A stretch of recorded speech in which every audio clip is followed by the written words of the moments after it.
Baik pemirsa, rahimakumullah, mudah-mudahan masih tetap setia di TVRI Sumatera Barat. Kita lanjutkan acara syiar dan syair kita ya Ustadz. Ya, Nah Ustadz, kalau seandainya kita bahas tadi tentang memperolok-olok ya Ustadz ya. Apakah memperolok-olok ini dari segi ekonomi juga harus kita perhatikan ya Ustadz? Karena ya, membedakan seseorang dari golongan sosialnya itu termasuk memperolok atau tidak nih Ustadz? ya, membedakan dari segi ekonomi kalau orang itu misalnya orang kaya, kemudian, hoi, hai orang miskin atau bahasa Minangnya misalnya, woi angku dek malehnya sehingga miskin hidupnya. Atau pas meminta sedekah misalnya orang itu dibuang, dilemparkan uang, oi sekali kok, kini kok, besok jangan datang jelek. Bisa jadi menyakiti hati Iya. orangnya, memperoloknya. Ya banyak mungkin dicela dia, ya memperolok itu dicela dia, sehingga kenapa penyebab dia itu lemah ekonominya karena malasnya, ya disebutkan dia sehingga menyakiti hatinya, berarti kita juga memperolok-oloknya dia. Ya banyak hal sesungguhnya, ya perilaku memperolok-olok ini di masyarakat kita yang terjadi, ya baik segi ekonominya tadi, dari segi sosial budaya misalnya, apalagi Indonesia 17.508 pulaunya, ratusan suku bangsanya, ya watak misalnya orang Batak seperti Iya. apa, orang Minang seperti apa, orang Sunda seperti apa, orang Jawa seperti apa. Lalu kita perolok-olokkan, ya mereka dengan karakteristik budaya yang berbeda-beda itu, kan mudah diolok-olok, ditiru cara berbicaranya juga termasuk memperolok-olok. Ditiru gayanya, lalu kita mencemeh orang lain itu misalnya nanti, atau mahasiswa misalnya sesama dia mencemehkan dosennya, ditiru gaya dosennya menirukannya, ya gaya bicaranya, itu juga bentuk memperolok-olok. Ya banyak hal kalau kita lebih rincikan itu, ya memperolok-olok tadi itu bisa diartikan bukan saja memperolok secara lisan saja, Komunikasi. isyarat juga termasuk ke sana. Berarti Ya, memang harus hati-hati isyarat ya Ustadz? harus hati-hati dan harus kita hindari perilaku itu semuanya, ya karena tidak ada jaminan diri kita lebih baik ketimbang Orang orang lain. lain, ya. Baik Ustadz, kalau seandainya kita khususkan ke agama Islam nih Ustadz, karena Ya. memang kita tahu Islam itu sering menjadi kambing hitam ya Ustadz ya. Ada saja yang salah dari agama Islam. Nah, apakah kita sebagai umat Islam tentu harus punya semangat untuk menjaga agama kita. Ya. Nah, kadang kita juga salah kaprah dalam menjaga, malah juga ikut dalam alur mereka. Nih, bagaimana cara kita kembali nih Ustadz? Ya, jadi di dalam Islam, kalau kita rujuk ajaran Islam sesungguhnya bagaimana kita memperkuat ukhuwah sesama kita. Kalau Islam dilecehkan oleh orang lain, kita punya semangat, justru ajaran Islam harus kewajiban kita berjihad, menegakkan izzah Islam itu. Ya, kita berhak menyampaikan, tapi dakwahnya tentu ada dakwah. Kalau melihat kemungkaran, cegah dengan tangan kita, dengan tangan, dengan kekuasaan, itu yang paling baik, ya. Kemudian dengan lisan, kemudian dengan hati yang selemah-lemahnya. Kalau ada orang lain yang menzolimi kita, ya umat Islam dianggap tercela, radikal dan lain-lain, dicap demikian misalnya, kita jawab aja dengan perilaku kita. Mana poinnya kita ini radikal? Dakwah bilhal itu Ya, lebih baik dakwah ya Ustadz? bilhal lebih baik daripada dakwah di kata-kata. Jadi bisa kita tunjukkan demikian, ya. Sesungguhnya orang lain bisa merusak persatuan Islamia ini karena saling mengadu domba. Kalau kita baca sejarahnya Indonesia misalnya, Belanda itu baru bisa menguasai kita karena saling, ya politik divide et de impera itu dilakukan, saling pecah belah, ya, diadu dombanya satu sama lain. Ini, ya. Rajanya ini anaknya diadu sama bapaknya, saudaranya diadu, ya, kelompok ini diadu sama kelompok sana, sehingga mau diperalat oleh orang lain itu kita yang dibodoh-bodohi oleh orang lain sehingga merusak persatuan umat ini. Jadi jangan fokus kepada perbedaannya itu, tapi cari perbanyaklah poin persamaannya sehingga makin kuat persatuan kita itu.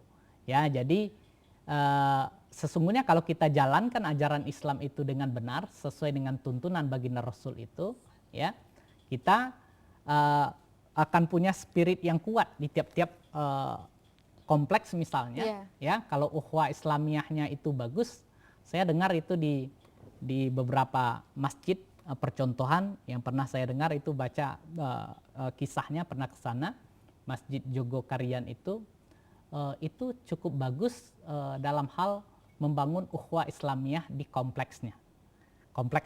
Di kompleksnya itu mungkin bisa di-share, dibuka aja di YouTube nanti oleh pemirsa di rumah, ya. Banyak kisahnya bagaimana mereka membangun ukhuwah Islamiyah di lingkungan kompleks. Menurut saya ini patut dijadikan rujukan dan contoh juga.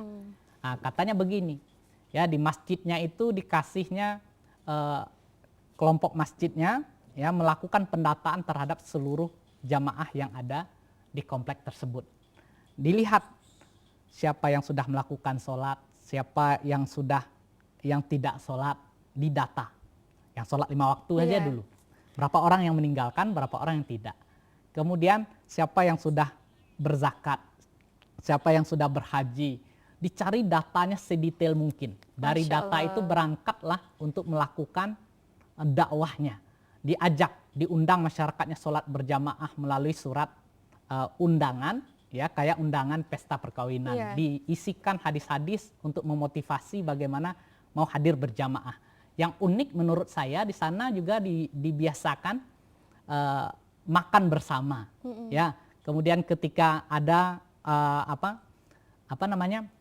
dana masjidnya itu dikumpulkan, ya, diumumkan kepada jamaahnya bagaimana bisa nol setiap bulannya. Jadi dana yang dapat langsung dijalankan untuk berbagai program yang sifatnya pembangunan fisik maupun pembangunan program kemasyarakatannya.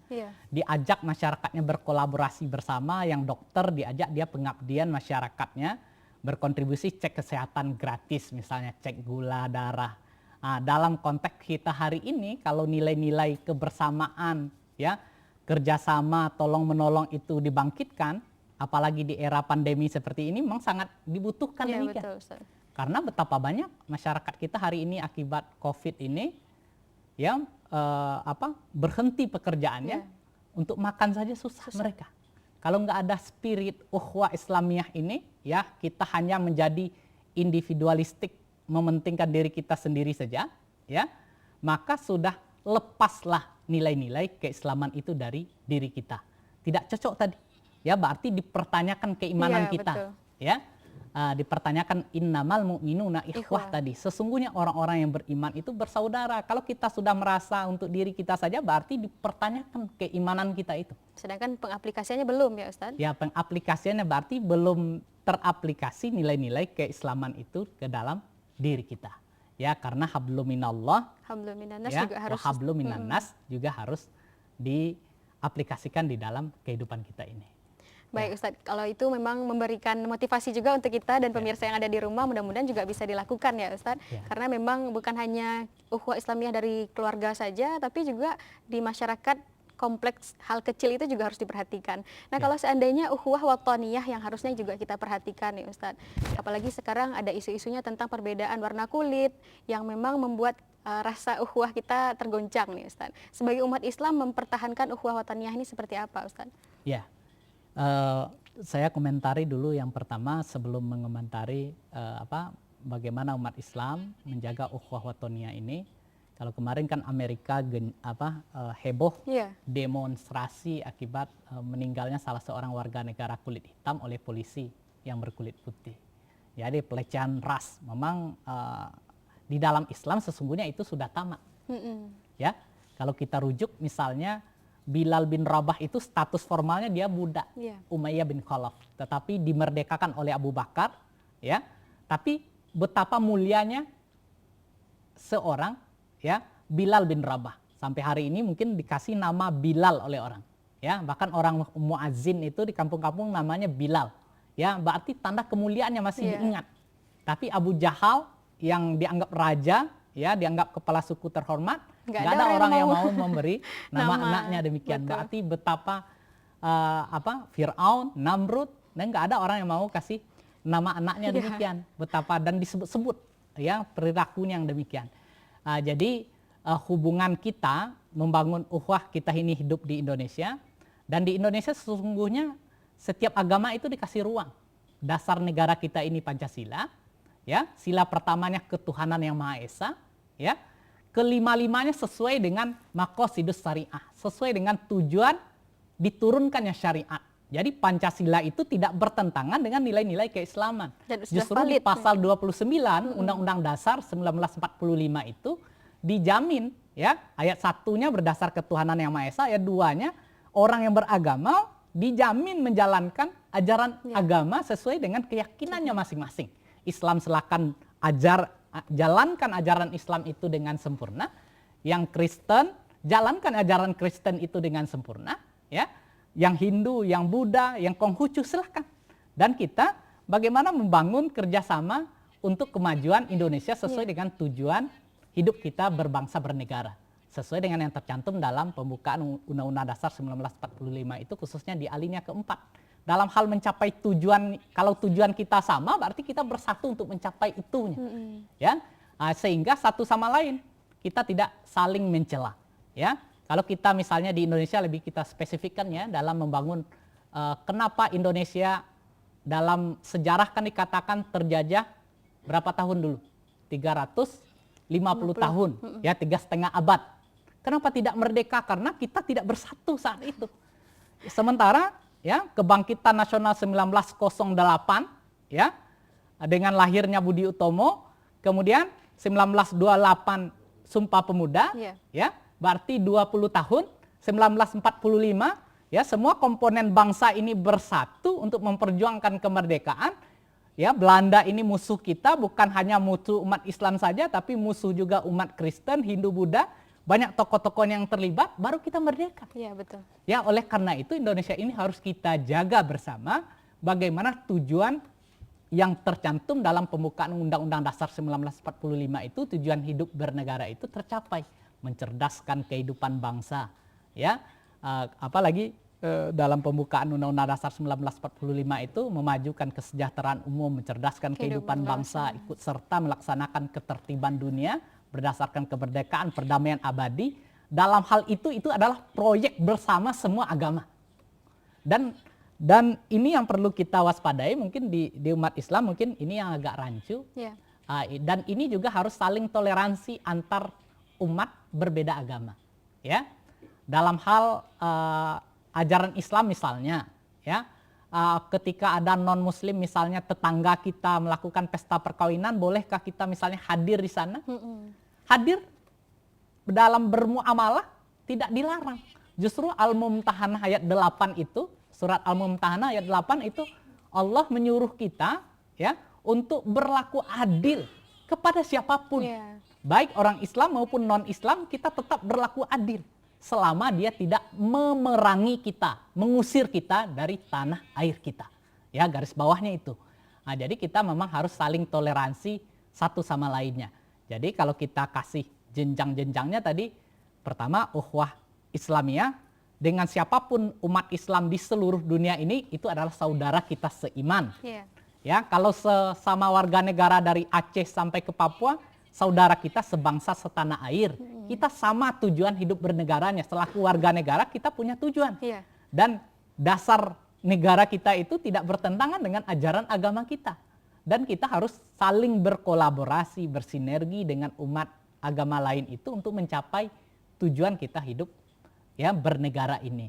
Kemudian ukhuwah insaniyah yang lebih tinggi dari itu, ya, seluruh bangsa yang ada di dunia ini, berbeda pun negaranya, kita juga harus saling bertoleransi, saling bekerja sama dengan mereka selama tidak bertentangan dengan nilai-nilai keislaman, nilai-nilai akidah kita. Baik, Ustadz.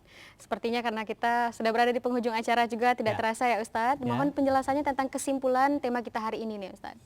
Kesimpulan tema kita hari ini, menguatkan ukhuwah Islamiyah ini tanggung jawab semua kita, ya, semua kita punya tanggung jawab bagaimana persaudaraan di antara umat Islam ini saling terjaga. PR-nya, gambarannya ialah itsar, ya, itsar. Yang paling tinggi itu mencintai saudara kita lebih kita utamakan ketimbang mencintai diri kita. Contohnya kira-kira nih, ya, ini air, ya, persaudaraan itu, air. Kita selaku orang tua nih mau minum, letihnya, capeknya pulang bekerja mau minum. Lalu datang anak kita, usia agak 2 tahun, ya berjalan, bapak atau abi yang panggil abi, atau papa, ayah, num, tak num. Iya. Kita lebih utamakan anak kita walaupun sudah hampir mau kita minum. Ya, perasaan seperti ini terbangun di kalangan para sahabat Rasulullah, ya. Tapi bukan kepada anak mereka, tapi kepada saudara mereka. Iya, baik. Nah, ini memang berat, tetapi bisa. Tentu dimulai dengan kita saling mengenal, ya. Ta'aruf namanya. Kemudian lanjutannya tafahum, saling memahami satu sama lain. Setiap kita ini punya karakteristik yang berbeda. Baik. Ya, beda pola asuhnya, beda jenjang pendidikannya, beda pemahamannya. Harus kita pahami karakteristik orang. Ini karakternya gimana? Baik. Sehingga kita berhasil menyikapinya dengan benar. Masya Allah. Ya. Mudah-mudahan kita sudah dapat ilmu insya Allah dan tinggal kita aplikasikan ya Ustadz. Ya memang rasa atau seperti yang dalam bahasa Minang rasojo pareso hendaknya juga harus kita tingkatkan. Nah pemirsa yang dirahmati Allah, tetap saksikan syiar dan syair hanya di TVRI Sumatera Barat. Saya Afrin Nurzakia dan kru yang bertugas mohon undur diri. Terima kasih banyak Ustadz dan pemirsa yang ada di rumah. Assalamualaikum warahmatullahi wabarakatuh.